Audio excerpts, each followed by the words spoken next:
कैसे पता चलेगा कि मैं अध्यात्म के पथ पर चलने के लिए तैयार हूं?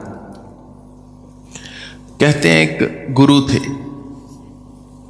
और उनके बारे में बहुत प्रसिद्ध था कि वो जिसको भी दीक्षा देते थे वो व्यक्ति अवश्य सिद्ध हो जाता था, उसको आत्म साक्षात्कार अवश्य होता था, उसको ज्ञान की प्राप्ति अवश्य होती थी। तो कुछ बार कुछ लोग आए उनके पास, उन्होंने बोला क्या ये बात सत्य है कि जिसको भी आप अपना लेते हैं उस व्यक्ति को निश्चित जो है प्राप्ति हो जाती है? उन्होंने बोला इसमें कोई दो राय नहीं है, 100%। आपको कैसे पता? उस व्यक्ति ने पूछा, आपको इतनी गारंटी कैसी है इस चीज की? बोले देखो, रोज शाम को मैं पागलों की तरह नाचता हूं और मेरे सारे शिष्य मेरे साथ नाचते हैं। अगले दिन जो सुबह मुझे छोड़ के चले जाते हैं मैं समझ जाता हूं इनको ज्ञान प्राप्त हो गया है। जो मेरे साथ लगे हुए हैं मैं जानता हूं अभी भी अंधविश्वास में है, अभी तैयार नहीं है। पथ पर चलना एक बात होती है और फिर पथ पर चलना एक दूसरी बात होती है। एक तो हम ये सोचते हैं कि मैंने किसी को गुरु बना लिया, किसी का थोड़ा सा मार्गदर्शन हो गया, बस अब तो मैं फटाफट खरगोश और कछुए की रेस में खरगोश बन जाऊंगा, यानी कि आगे जाकर सो जाऊंगा कि अब तो बस मैं फटाफट भाग लूंगा, मुझे कोई टेंशन नहीं है, मैं तो पहुंचा ही एंड में, कि मुझे तो मेरा गंतव्य अवश्य मिल ही जाएगा। ये थोड़ी सी अज्ञानता वाली बात होती है।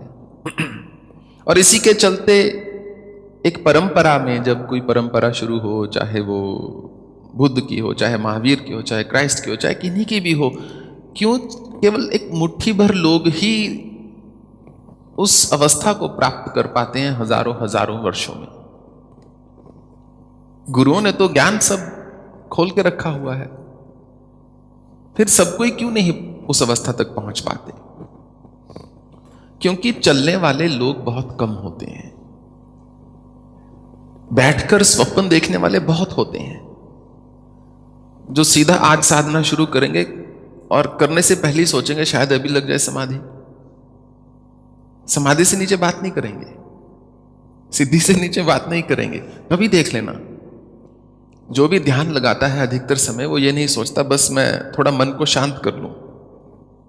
जब मनुष्य अध्यात्म की बात करता है, स्पिरिचुअल पैथ की बात करता है, तो वो सबसे बस पहले अंतिम पड़ाव ही देखता है कि मैं वहां तक पहुंच जाऊं, पर ऐसा नहीं होता।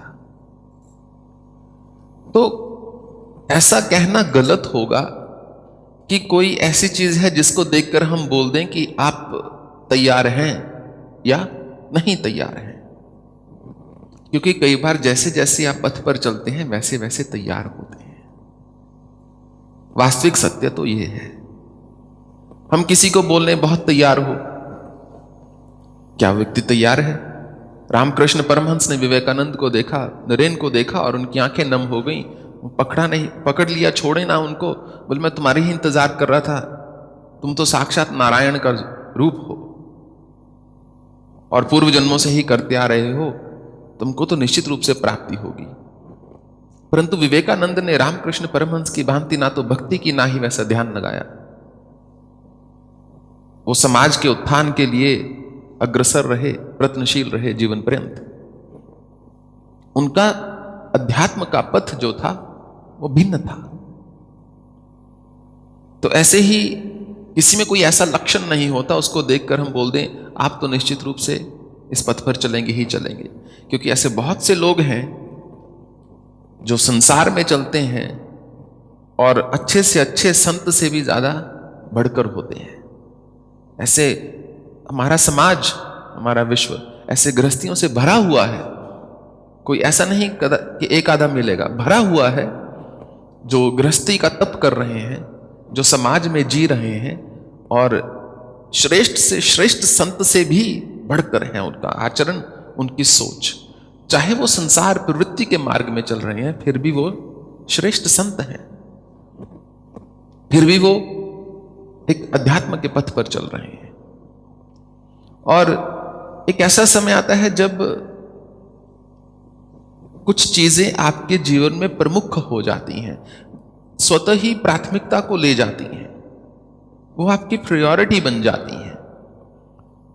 जब आत्म साक्षात्कार आपकी प्रायोरिटी बन जाएगा, जब स्वयं को पाना या स्वयं को खो देना एक ही बात है, आपके जीवन में प्रमुख हो जाएगा, आपका मूल लक्ष्य हो जाएगा, आप स्वतः ही उस समय तैयारी की ओर बढ़ना शुरू कर देंगे।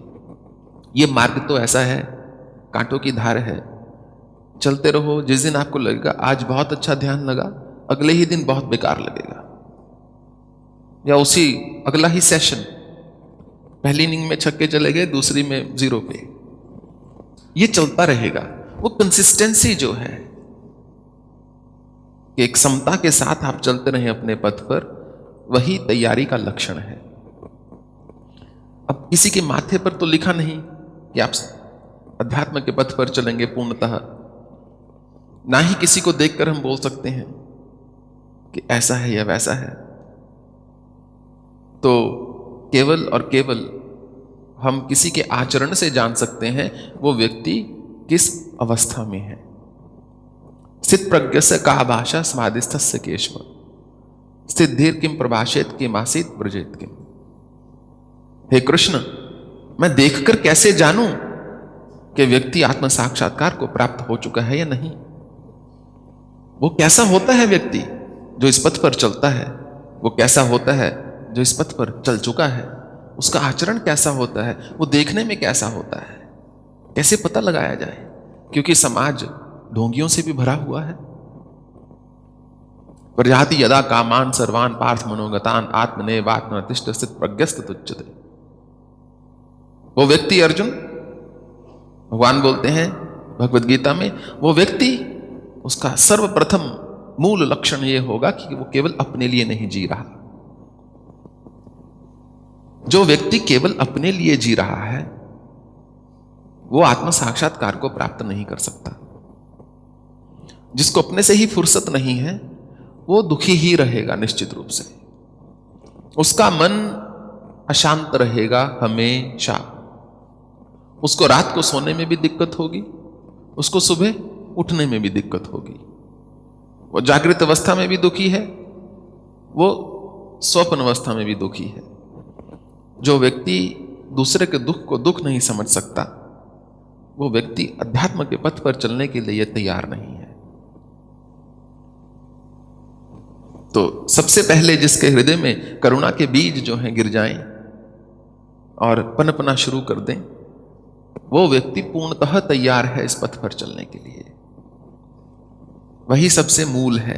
जब आप इस पथ पर चल रहे हो तो सबसे पहले आपको पूछना है कि मैं क्यों चल रहा हूं? मेरे चलने से किसी को दुख है या कष्ट है या लाभ है?